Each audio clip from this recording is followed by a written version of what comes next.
नमस्कार दोस्तों, मेरा नाम है विमल सिंह बालाजी। स्टडी अड्डा में आपका स्वागत है। आज तारीख है आपकी 8 जून 2022 की। शिक्षा संबंधित क्या सभी अपडेट हैं कि करके सभी की बात करते हैं। लास्ट में कुछ करंट अफेयर की बात भी करेंगे। सबसे पहली अपडेट आगामी शिक्षक भर्ती से संबंधित की समाज की प्रकृति के लिए ये आप देख रहे हैं सीएम ऑफिस यूपी को जो है आपका जो ट्विटर हैंडल है और फेसबुक पर भी ऑफिशियल पेज है, परंतु यह अपडेट ट्विटर के माध्यम से दिया गया कि समाज की प्रगति के लिए शिक्षा अत्यंत आवश्यक है। प्रदेश में बड़ी संख्या में बेसिक शिक्षा के स्कूल जो है वो मौजूद हैं। यूपी गवर्नमेंट द्वारा अभी तक 1.30 लाख शिक्षकों की भर्ती पारदर्शिता से हुई है और लास्ट में ये बताया गया है कि प्रदेश सरकार ने शिक्षा की गुणवत्ता के लिए स्कूलों में छात्र शिक्षक अनुपात जो है वो तय किया है।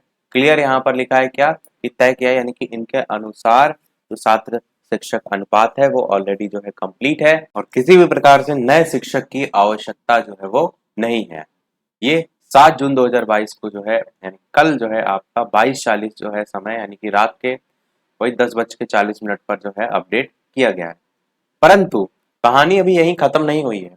आज के न्यूज़पेपर में जो न्यूज प्रयागराज से प्रकाशित हुई है वो इसके जस्ट विपरीत है। इसमें लिखा है कि परिषदीय स्कूलों में भर्ती की जगह आज छात्र शिक्षक अनुपात का ब्यौरा तलब। यहाँ पर बताया गया है कि परिषदीय स्कूलों में छात्र शिक्षक अनुपात का विवरण शिक्षा विभाग की ओर से मांगा गया है। ऐसे में उम्मीद जताई जा रही है कि जल्द ही परिषदीय स्कूलों में सहायक अध्यापक भर्ती के लिए विज्ञापन जारी किया जा सकता है। लंबे समय से प्रतियोगी छात्र प्राथमिक विद्यालयों में शिक्षक भर्ती का विज्ञापन जारी करने की मांग कर रहे हैं। हालांकि कुछ दिन पहले विधानसभा में शिक्षक मंत्री ने एक प्रश्न के जवाब में बताया था कि विद्यालयों में विद्यार्थियों के अनुपात में शिक्षक जो है वो अधिक हैं।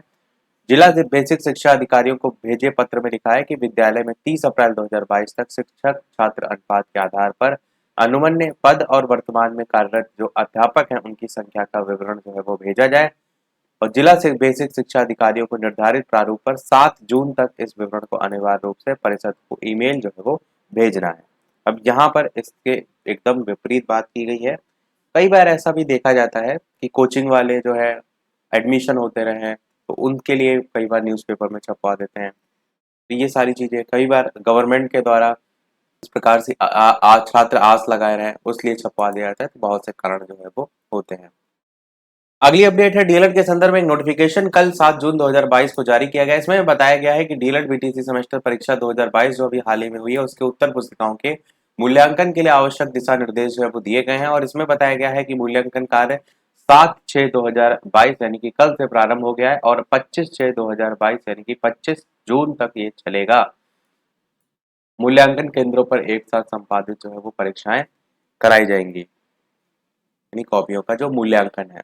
बाकी क्या कुछ यहाँ पर दिशा निर्देश हैं कि किसी प्रकार से जो है ढिलाई ना बरती जाए। 3 दिवस के भीतर जो भी प्राचार्य हैं वो निराकरण करेंगे। मूल्यांकन केंद्र जो है उनमें विसंगति ना हो, मतलब अलग अलग पॉइंट जो परीक्षा की कॉपियों को जांचा जाएगा, क्या क्या ध्यान रखना है उन सभी की बात की गई है। जैसे सीसीटीवी कैमरे की निगरानी हो, इसी प्रकार आगे भी इस सब विद्यालयों के संबंध में दिशा निर्देश दिए गए हैं। आगे बात करते हैं डीएलएड से संबंधित कि 1 दर्जन डीएलएड कॉलेज जो है उनका प्रवेश लेने से इनकार। डीएलएड को लेकर रुझान लगातार घट रहा है, इस कारण और कॉलेज भी भर सकता है इनकार। लखनऊ से न्यूज है। इस वर्ष 1 दर्जन डीएलएड कॉलेजों ने प्रवेश लेने से इनकार कर दिया है। कॉलेज ने परीक्षा नियामक प्राधिकारी को पत्र लिखकर कहा है कि उन्हें विद्यार्थी आवंटित न किए जाए। प्रदेश में डीएलएड के 3100 निजी जो है वो कॉलेज हैं और पिछले 3-4 वर्षों से यूपी में डीएलएड की सीटें खाली जा रही हैं। प्रदेश में डीएलएड की 2.5 लाख सीटें हैं, लेकिन पिछले वर्ष भी 50% सीटें खाली रह गई थी। अब डीएलएड कॉलेज विद्यार्थियों के लिए तरस रहे हैं। 2009 में आरटीई कानून लागू होने के बाद से कक्षा 5 तक में केवल बीटीसी वालों को ही मान्यता दी गई थी। उसके बाद निजी कॉलेजों ने भी डीएलएड पाठ्यक्रम को जोड़ा और बीते 10 सालों में 3100 कॉलेज जो है वो खुल चुके हैं। बाकी बीएड को भी इसमें मान्य कर दिया गया। उसके बाद डीएलएड का जो क्रेज है वो खत्म हो रहा है। आगे भी इसी से संबंधित है कि डीएलएड कॉलेजों ने कदम पीछे खींचे, प्रवेश से इनकार। और लखनऊ से न्यूज है, यहाँ पर भी वही सारी चीजें जो है वो बताई गई है। अगली न्यूज है आपकी 2 अखबारों में विज्ञापन का प्रावधान शिक्षक भर्ती के लिए। तो हाईकोर्ट ने एक महत्वपूर्ण निर्णय में कहा है कि राज्य में व्यापक प्रसार वाले 2 समाचार पत्रों में भर्ती विज्ञापन देने का प्रावधान शिक्षक भर्ती के लिए निर्धारित किया गया है। लिपिक भर्ती में यह लागू नहीं होगा। तो कोर्ट ने कहा है कि इंटरमीडिएट एजुकेशन एक्ट की धारा जो है उसमें वर्णित प्रदेश में व्यापक प्रसार वाले 2 अखबारों की भर्ती विज्ञापन की शर्त लिपिक और चतुर्थ श्रेणी कर्मचारी जो है उनकी भर्ती पर लागू जो है वो नहीं है। और ये भर्तियां रेगुलेशन किसमें आती हैं, ये आदेश जो है न्यायमूर्ति सिद्धार्थ ने जो है वो दिया था, उसी के संबंध में डिटेल में बताया गया है। अगली न्यूज है दरोगा भर्ती 21 में चयन अब हाईकोर्ट के फैसले के अधीन, राज्य सरकार को 4 हफ्ते में इसके संदर्भ में जवाब भी दाखिल करना है। अगली न्यूज है राजर्षि टंडन मुक्त विश्वविद्यालय में पीएचडी प्रवेश के लिए आवेदन जो है वो शुरू। अगली न्यूज है 9 डीएम समेत 21 आईएएस के बदले, यूपी में फेरबदल कल किया गया है। अब सूर्यपाल गंगवार जो है लखनऊ के डीएम जो है वो बन गए हैं और भी जगह जगह के बदले हैं, जिनके नाम यहाँ पर भी बताए गए। अगली न्यूज है परिषदीय स्कूलों में 79,568 सहायक शिक्षक ज्यादा जो है यहाँ पर बताए गए हैं। केंद्र सरकार ने पदों को व्यवस्थित करने का सुझाव जो है वो दिया है। इधर भर्ती की जो है वो तैयारी के संदर्भ में लिखा है कि सहायक अध्यापक भर्ती के लिए राजस्व परिषद की एक कमेटी गठित की गई है। कमेटी जिलावार रिक्त पदों का आकलन करके भर्ती के लिए रिपोर्ट जो है वो देगी। अगली न्यूज है राजकीय पॉलिटेक्निक को मिले 270 व्याख्याता, प्रयागराज से न्यूज है। अगली न्यूज है यूपी बोर्ड 10वीं 12वीं का परिणाम अगले सप्ताह जो है वो देखने को मिलेगा। यूपी बोर्ड की बात की गई है। अगली न्यूज है पहले दिन ऑनलाइन परीक्षा धड़ाम, इलाहाबाद विश्वविद्यालय की बात की गई है। अगली न्यूज है केजीएमयू 2500 डॉक्टर, नर्स और फार्मासिस्ट की जो है वो भर्ती देखने को मिलेगी। अगली न्यूज है लाइब्रेरी में छात्रों के लिए 1 घंटा अनिवार्य जो है वो करें, नेशनल पीजी कॉलेज की बात की गई है। अगली न्यूज है यूपी के मदरसों में आधुनिक विषयों की पढ़ाई पर जो है वो फोकस, लखनऊ से जो है वो न्यूज है। अगली न्यूज है 15 शिक्षकों की प्रोन्नति पर मुहर, लखनऊ विश्वविद्यालय की बात की गई है। अगली न्यूज है बीएड बीए ऑनर्स का परिणाम जो है वो जारी, लखनऊ से बात की गई है, लखनऊ विश्वविद्यालय की। अगली न्यूज है 6,000 पगार के बीटेक एमए पास तक हैं दावेदार। यहाँ पर मिनी सचिवालय में 70 सहायक की नौकरी छोड़ने से खाली हुए पद है।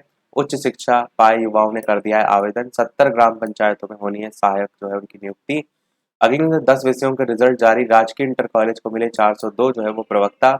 अगली न्यूज है उमरदाज, यहाँ पर करंट अफेयर की बात की गई। उमरदाज मैरीकॉम नई चुनौती लाने फिर रिंग में जो है वो उतरेंगी। 6 स्वर्ण सहित 8 पदक विश्व चैंपियनशिप में जीतने वाली एकमात्र मुक्केबाज जो है ये है। और टोक्यो ओलंपिक के बाद एमसी मैरीकॉम का क्या ये आखिरी अंतर्राष्ट्रीय टूर्नामेंट होगा, इसका जवाब अब मिल गया है। दुनिया में सर्वाधिक 6 बार विश्व चैंपियन रह चुकी जो मैरी कॉम है उनके मुक्के फिर रिंग में दिखाए रहेंगे, वही यहाँ पर बताया गया। अगली न्यूज़ है कुकरैल के जंगल में देश की पहली नाइट सफारी जो है वो बनेगी। सीएम योगी ने नाइट सफारी के संबंध में प्रस्तुतिकरण देखने के बाद जो है वो दिशा निर्देश दिए हैं। अगली करंट अफेयर है कि दावा शरीर को AK-47 की गोलियों से बचाएगा, भाभा कवच। तो भाभा कवच जो है इससे संबंधित है। अगली न्यूज है खेलो इंडिया जिम्नास्ट संयुक्ता को 5 स्वर्ण पदक जो है वो मिले हैं, पंचकूला न्यूज है। 24 स्वर्ण पदक के साथ महाराष्ट्र तालिका में शीर्ष स्थान पर जो है वो है, बस इतना याद रखिएगा। ये यूपी बोर्ड वाली न्यूज हमने देख ही ली थी। अगली और इस वीडियो की लास्ट न्यूज देखते हैं। इसके अलावा वीडियो पसंद आए तो लाइक भी सभी लोग अवश्य करते रहिएगा। कि पुलिस में 26,000 से अधिक नौकरियां, सिपाही बनने का सपना होगा साकार, दिल्ली और यूपी पुलिस में हो रही बम्पर भर्ती, आज ही शुरू करें परीक्षा की पक्की तैयारी, इस प्रकार से यहाँ पर लिखा हुआ है न्यूज़पेपर जो है सफलता करके। यही था हमारे इस ओवरऑल अपडेट में। इसी प्रकार डेली अपडेट पाते रहने के लिए चैनल सब्सक्राइब करके नोटिफिकेशन बेल अवश्य ऑन कर लीजिएगा। वीडियो पसंद आया लाइक कीजिएगा और लोग साथ शेयर कीजिएगा। मिलते हैं अगले अपडेट में, तब तक के लिए नमस्कार, जय हिंद।